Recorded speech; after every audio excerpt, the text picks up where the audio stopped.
everyone. Let me use this opportunity to welcome you to a new semester.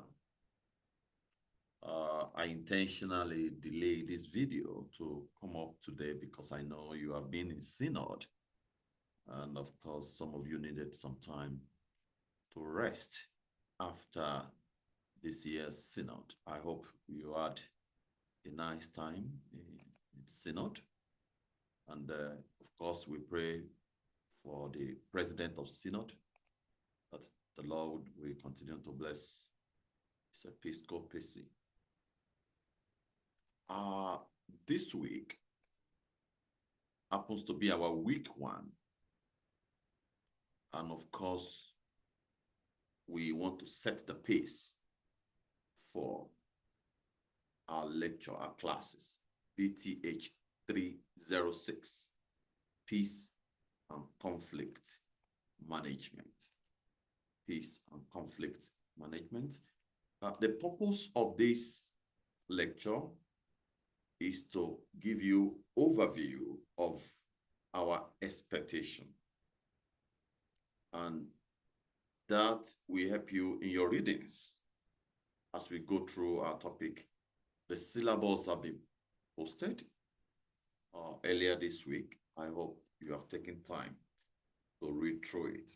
If you have any question, as usual, please let me know and I will provide answer to your question. Let me quickly give us overview. Now, when it comes to conflict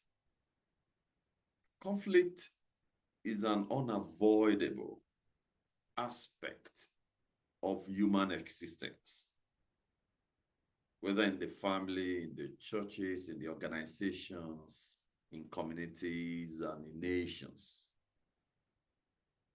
They will always experience disagreements because people have different interests, beliefs, values, personalities, and of course, expectations. However, conflict is not necessarily sinful or destructive, okay? Whenever it is handled properly, conflict becomes an opportunity for, number 1, growth. Number 2, opportunity for reconciliation.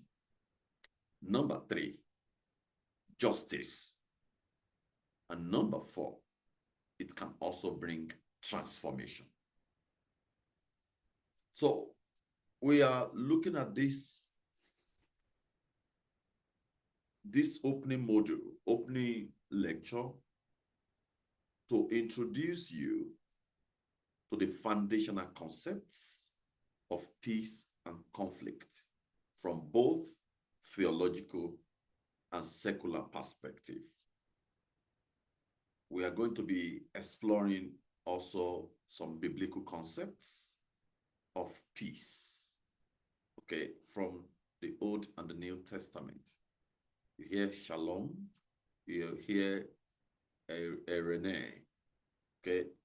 And of course, we shall be examining different types of conflict and looking at the modern theories of conflict management. That is the overview for this one. So at the end of this lecture, the learning outcomes are the following. It's just 5 of them. The first one is that you should be able to explain the meaning of peace from biblical and secular perspective. Number 2, you must be able to define conflict using theological and social sciences perspectives. Number 3, you must be able to identify different types of conflict. Number 4, you must be able to describe the biblical concept of shalom and eirene. And number 5, you must be able to appreciate conflict as an opportunity for reconciliation and, of course, transformation. That's what we tend to gain. Okay. Now, looking at BTH 306, it will help you to understand the theory and practices of peace building and conflict management using biblical principles alongside contemporary conflict resolution models. So we are not going to be looking at it from the biblical perspective alone. We're going to be looking at it holistically, both from theological standpoint and secular standpoint. And of course, this course will equip you, who are the future leader of our church, to understand the causes of conflict. You'll be able to understand, and prevent unnecessary conflict. Okay. And of course, it will help you to mediate disputes, to mediate appropriately. Another thing you are taking away from this course is that you'll be able to stand and promote reconciliation anywhere you find yourself. And of course, build a peaceful community. These are things you're going to get from this course. Why study peace and conflict? Why are we studying peace and conflict? Now, conflict is everywhere. Looking from the Bible, Adam and Eve experienced conflict with God. Cain and Abel experienced family conflict. Abraham and Lot experienced resource conflict. Okay, we are looking at it from the biblical perspective now. Moses faced leadership conflict. There are so many like that. Coming to the New Testament, you see Paul and Barnabas experienced ministerial conflict. Okay, what other example do we have? Churches today in our world, in our contemporary, struggle with doctrinal, leadership, financial, moral, and interpersonal conflict. Okay, so church leader must therefore become peacemaker than peacekeepers. We don't want to be a peacekeepers.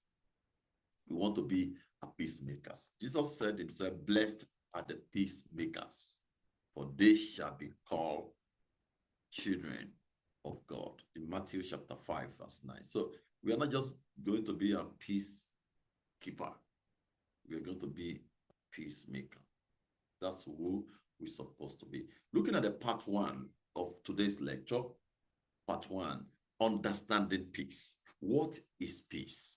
When we talk about peace, what are we talking about? Now, peace is more than the absence of violence. Many people define peace simply as no fighting. Okay? However, biblical peace goes much deeper. In the Bible, peace includes the following. Number 1, peace includes harmony. Peace includes justice.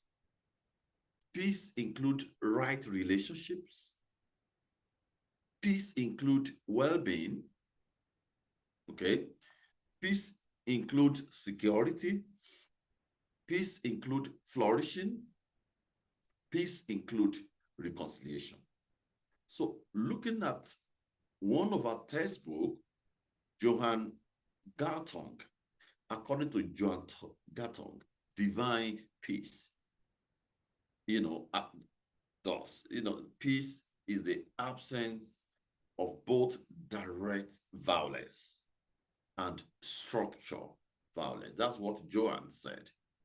Absence of both direct violence and structural violence. Now, looking at negative peace. Negative peace is absence of war. Okay? For example, when you have two neighboring countries, when they stop fighting, but they still hate each other, can you call that a positive peace? They're simply coexisting. They hate one another, but they are not fighting. That is considered a negative peace. So when we talk about positive peace, we are talking about the presence of justice, the presence of equality, the presence of healthy relationship, the presence of cooperation, the presence of social well-being. Okay, so positive peace addresses the causes of conflict. Please note that positive peace addresses the cause, the source, of conflict. We need to understand that. Let's look at David Osberger. David Osberger, who talks about conflict mediation across culture. David Osberger defines peace like this. Now, peace is not the elimination of differences, but the ability to manage differences through understanding, respect for one another, of course, reconciliation.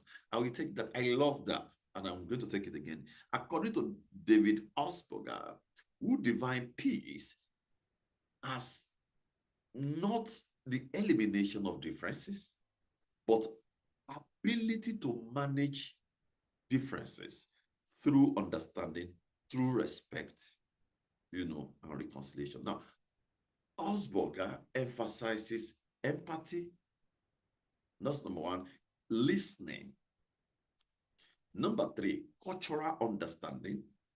Number four, mutual respect. That's what Osberger, emphasized. And he further argues that conflict often arises because people interpret situation differently through the cultural lenses. That's what David Osberger is trying to say. Very powerful concept, which I like. I fall in love with that, interpretation of situation, in a different way with the lenses of culture. Let's look at another scholar. Another scholar is John Paul Lederach. John Paul Lederach. Now, Lederach sees peace as the construction of healthy relationship. Construction of healthy relationship. Now, peace building, therefore, according to Lederach, involves, number one, process of rebuilding trust. Number two, healing memories. Number three, restoring dignity. Number four, transforming relationship. Please, you need to know the concept of all these scholars. Very, very important. And the question I want to ask you is that, can there be peace where justice is absent? Where justice is absent. Please think about that. Let's look at the part two of this, and that is understanding conflict. Understanding conflict. Now, conflict is a disagreement between two or more individuals or group of people arising from incompatible goals or interest or value or perception or needs or interpretation. Okay, that's conflict, disagreement between two or more people or group of people that arises from their incompatibility of goals, of culture, of value, of interpretation, of perception, of understanding of things. So conflict is normal. Let me just tell you right away, conflict is normal. Conflict is not a sin, okay? How we respond determines whether conflict will become constructive or destructive. Your response will determine whether it will be constructive or destructive. Let's look at biblical view of conflict. Conflict entered the world after sin. There was no conflict in the world before sin. Okay? When you look at the record of Genesis chapter 3, conflict between God and humanity, husband and wife, humanity and nature, brothers or nations. Okay? Those are things you see there. And conflict became part of the fallen human condition. Don't forget, I said to you, there was no conflict before the sin entered the world. So it was after the sin entered the world that conflict began. So conflict became part of the falling of human condition. So according to Ken Saint's definition, it's called Ken Saint's definition. According to Ken, believe that peacemaker, and also divine conflict as a difference in opinion or purpose that frustrates someone's goals or desire. Did you get that? I'm going to take that again. Different opinion, different purpose that frustrates someone's goal or desires. Okay, let me give you an example. I have a goal to achieve in this class. You have a goal to achieve. So when your goal, your desire contradict my goals or my desire, what I want to achieve through this lecture, the conflict will arise. That's exactly what Cain is trying to say. So according to Cain teaches that conflict becomes sinful when pride dominates. That's when conflict becomes sinful, when pride dominates, when selfish ambition controls, when forgiveness is withheld, then conflict itself it's not sinful until those things come into it. So our reactions to conflict, our reactions are sin, if that makes sense. Let's look at another person, Fisher and William Ury. These two scholars, so they posited that in getting to yes, conflict is viewed as differing interests rather than opposing personality. Differing interests rather than opposing personality. People should separate people from the problem. The people are not problem. Separating people are problem. Focus on interests rather than positions. Seeking mutual gain. Use objective standard. That is what Fisher and William Ury, try to put in for us. Separate people from the problem. Focus on interest rather than position. Seek mutual gain. Use objective standards. These are very, very important. Let's look at biblical examples of conflict and the places in the scripture and what is the resolution. Now, the first one is between Cain and Abel. You know the story, Genesis chapter 4. And of course, the resolution is murder due to jealousy. Okay. Another one is Abraham and Lot in Genesis chapter 13. Okay. There was a peaceful separation. Peaceful separation. My coordinating bishop will call it graceful separation. Graceful separation. But I call it here peaceful separation. Another one is between Jacob and Esau in Genesis chapter 32 and Genesis 33. Okay. And of course, the resolution is reconciliation.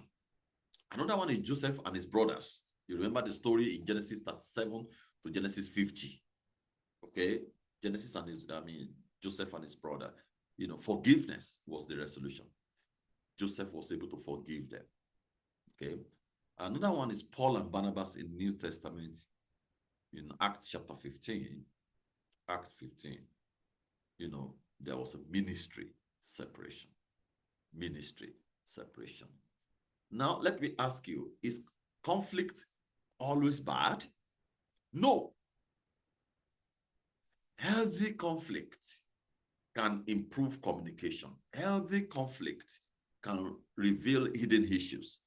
Healthy conflict can stimulate creativity. Healthy conflict can strengthen relationship. Healthy conflict can also promote justice. Healthy conflict can deepen understanding. Okay, when conflict is poorly managed, it destroys churches, destroys family, destroys children, causes violence, and damage leadership when it is poorly managed. So we need to understand the following. Because of my time, I'm going to part 3 of this. And part three is types of conflict. Number 1, we have interpersonal conflict. Example is when you feel guilt, anxiety, indecision, spiritual struggles. You see biblical example of that in Paul in Romans chapter 7. And I do not do the good I want. Good things I want to do, I can't do it. Evil thing I don't want to do, that's what I'm doing. So intrapersonal, intra, I-N-T-R-A, intrapersonal conflict. Okay, another one is interpersonal. The husband and wife, pastor and members, parent and child, co-workers in the office, that is interpersonal. Number 3 is intragroup conflict. Conflict within one group. That is intergroup conflict within one group. Example is church committee disagreement. Okay, when choir experiences conflict, or PCC conflict, or ministry department. This is intragroup conflict. And of course, number 4, we have intergroup conflict between groups. Example is tribes, this tribe and this tribe. Example is denomination. This church is fighting this church. Another one is political parties. They are intergroup. And of course, ethnic groups. They all intergroup. A whole intergroup conflict. Number 5, another conflict there is organizational conflict. This occurs in institutions, and in school, in churches, in businesses. And what causes that? Most of the time, leadership causes it. Number 2, finance. Okay, you know what I'm talking about. Finance, sometimes communication, sometimes vision causes conflict. Okay, number 6, international conflict. That's a conflict between nations. Okay, border disputes issue. Oh, this is my land, this is your land. Border dispute, poor communications, political conflict, or war. International conflict. Okay, cultural conflict also is there. When you look at what Osberger said, gives particular attention to cultural conflict.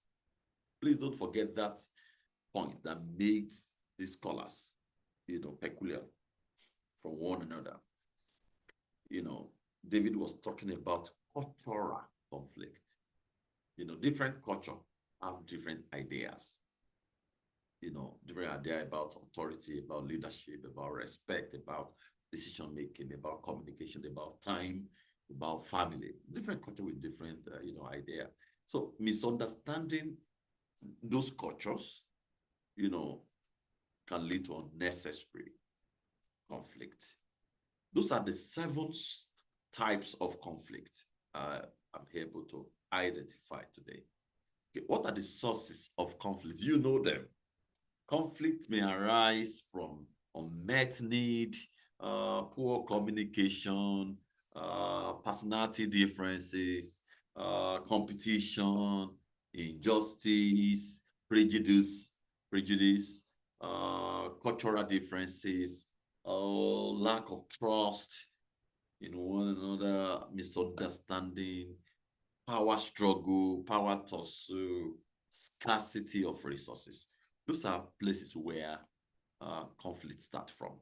Now, looking at the part 4 of this class today is biblical meaning of peace. Looking at it from two perspectives, shalom. Shalom is Hebrew, right? Shalom, you know, when you look at the Old Testament, appears in over 250 times. You know, more than 250 times in the Old, with the word shalom, more than 250 times in the Old Testament, and it means much more than peace. It means more than peace. No, it also means the following. Number one, wholeness. Shalom means wholeness. Shalom means completeness. Shalom means prosperity. Shalom means security. It means health.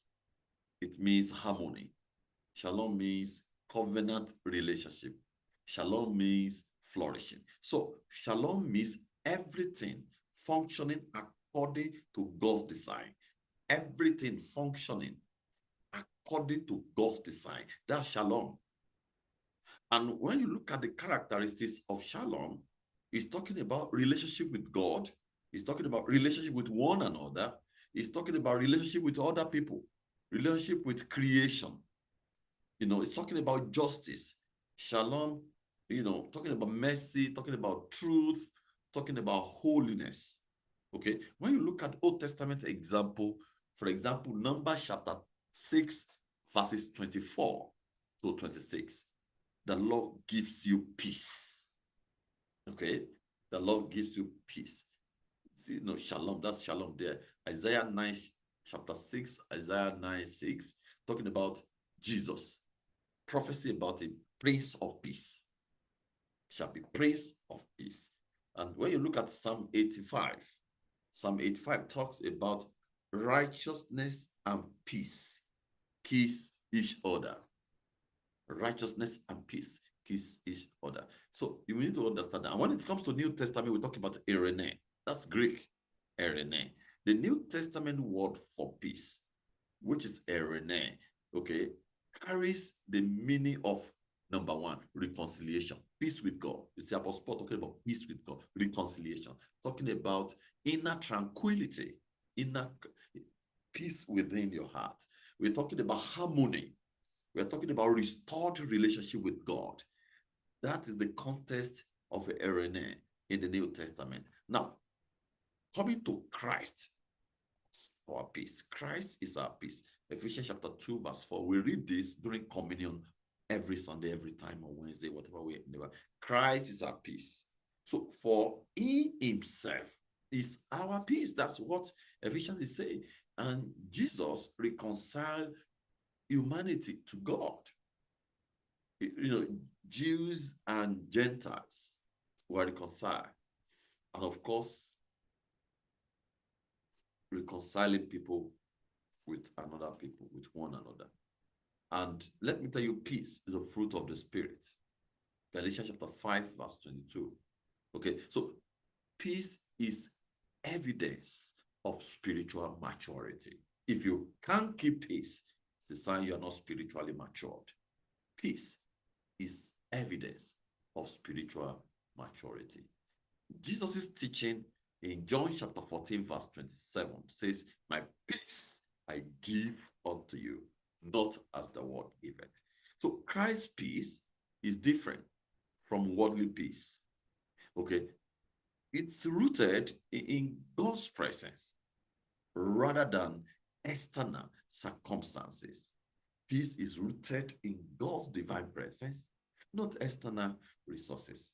So please, let's take notice of this. When you compare shalom and eirene, You see shalom, which in Hebrew and, erene in Greek, you see Old Testament, shalom, and in New Testament, they talk about irene. In Old Testament, they're talking about wholeness, but talking about reconciliation in New Testament. You're talking about flourishing in the Old Testament. We're talking about inner peace in the New Testament. Talking about covenant leadership in the Old Testament. We're talking about peace through Christ in the New Testament. We're talking about community well-being in Old Testament, and then in the New Testament, we're talking about spiritual harmony. So peace is very, very important, and peace must be in our lives. So when you look at our text for this class, David Osberger, keep talking about, as a matter of summary now, conflict is inevitable. Culture also shapes conflict. Empathy is the bridge to peace.